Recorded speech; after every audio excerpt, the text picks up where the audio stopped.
So we have a little 5 or 6 channel mixer here, and we did not, on this particular show, bring in a field recorder.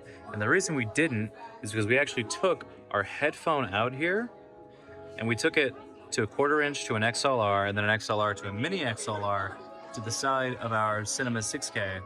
And if we turn our headphone jack all the way down, you can see we've split our channels. So one audio channel is XLR, and then one audio channel for this tiny room is gonna be the actual onboard microphone with the preamp, because this one, we only really care about laughs. And then we have a second camera back here getting the stage that's also just gonna get laughs. And so we have we split the channels. So one is like 4 decibel lower, or not decibel, that's wrong. But you know, yeah, they're 4 decibel difference. So minus 2.6 plus 2.6. And what that's gonna allow us to do is if that high gain channel clips, we'll have the lower gain channel. And then we have kind of a split the difference room mic here. So we have a whole bunch of options just within 2 cameras.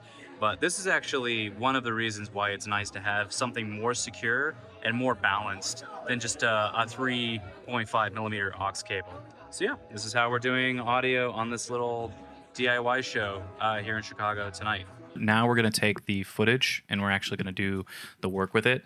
The format of the video is I'm going to step you through the process of bringing it onto DaVinci Resolve in a timeline. You can bring it onto Adobe Premiere and Final Cut in the same manner. We're going to set it up and we're going to get you going as fast as we can. Then I'm going to tangent off into some talking points and kind of get into the methodology of why.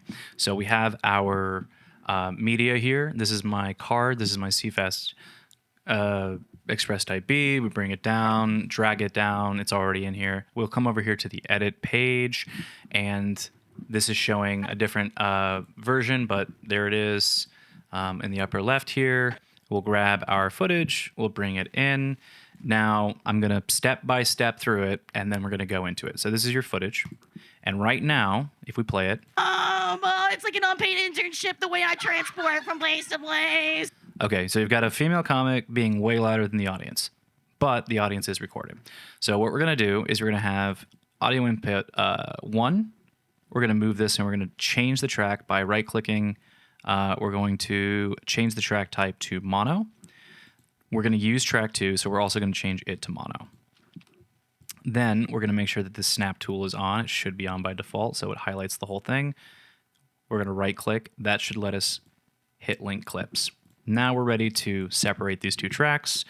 Alt-Option, hold it down, click and drag, boom. Now you have 2 tracks. Now if you go in individually, you can right-click, clip attributes, mono, embedded channel 1. This is going to use the feed that we had in on the XLR from the board. Come down to channel 2, click it so it highlights it, right-click, clip attributes, click format, mono, channel 2. Now sometimes you'll open this menu and it'll be on video and you'll say, wow, it doesn't look the same. That's totally fine. These are your options up here. We want to go to audio. Sorry, I should have said that up top. All right, so now we're here. This is a 2 camera setup and this is a little writer's panel that I'm pointing this camera at. Sorry, it's just the camera that had all the audio running into it. So. Becca. Well, I guess we're I just love landlords. And all right, so now you can see that the audio that we're getting over here is showing both. And I have to adjust my faders. But you can see this is my mix. This is my camera. This is a novel. I built a zip line.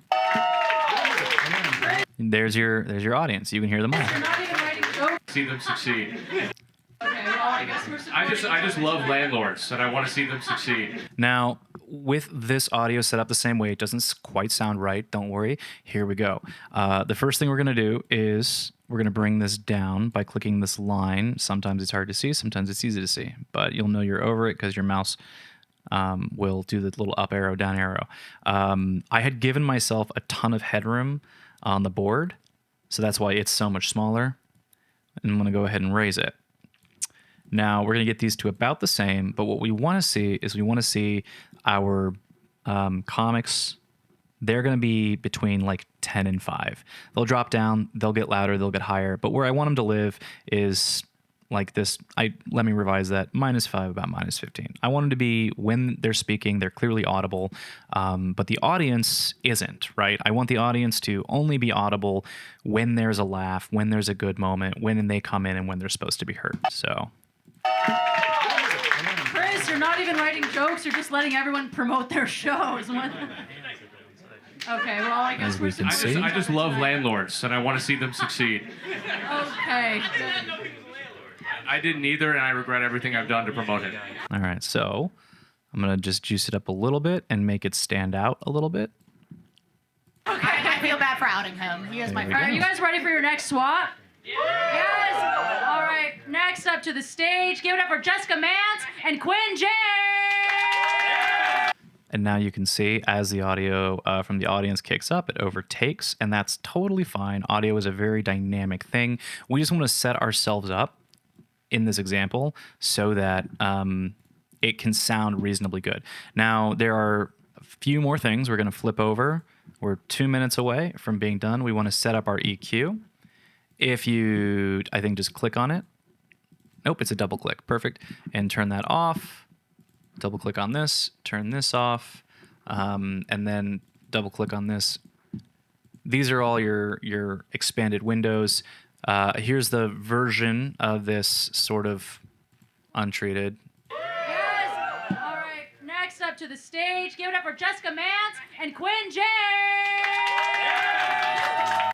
Now I like to put a little bit of compression on it, brings the quiet parts up, brings the louder parts down. Mance and Quinn James. Gives her some bass in her voice without having to turn up at this line. So we have a bit more control. We don't want it to necessarily be louder. We just want to perceive it as louder. And then when I turn on my equalizer, it just kind of helps me filter out those low-end frequencies that can be so troublesome. Swap. Yes. All right, next up to the stage, give it up for Jessica Mance and Quinn James. And what we've done is we've sort of increased our ear's perceived loudness. And because it's a center figure speaking, we keep the pan dead center. For our audience, we've moved the pan behind us. And then I just, out of habit, almost always throw a bit of compression on everything to sort of wrangle in those odd frequencies. Okay, I feel bad for outing him. He is my All friend. right, you guys ready for your next swap? Yes. All right, next up to the stage, give it up for Jessica Mance and Quinn James. So the mission here, that maybe I should have said up top, is to simply sound better than a cell phone. Quite often when you're starting out as a comic, you're recording your own sets, when you're doing DIY recordings, when you're in your own space, when there's no money for external audio equipment, we have to play a game of how to get the best result possible. So quick recap, you drag your footage in, you separate your audio tracks, you set their levels at where you want them to be all the way through, and then you can add compression here. You can do an EQ as well. But your main mission is always just to make sure that you're not running into these red lines, because that's going to throw your export for a loop when you go to export it. But in all seriousness, I'm here to talk about something important. Some land is promised to certain people by God, and we have a right to keep that land. That is why I, Jack Baker, will be taking my birthright trip to the Gulf of America this summer.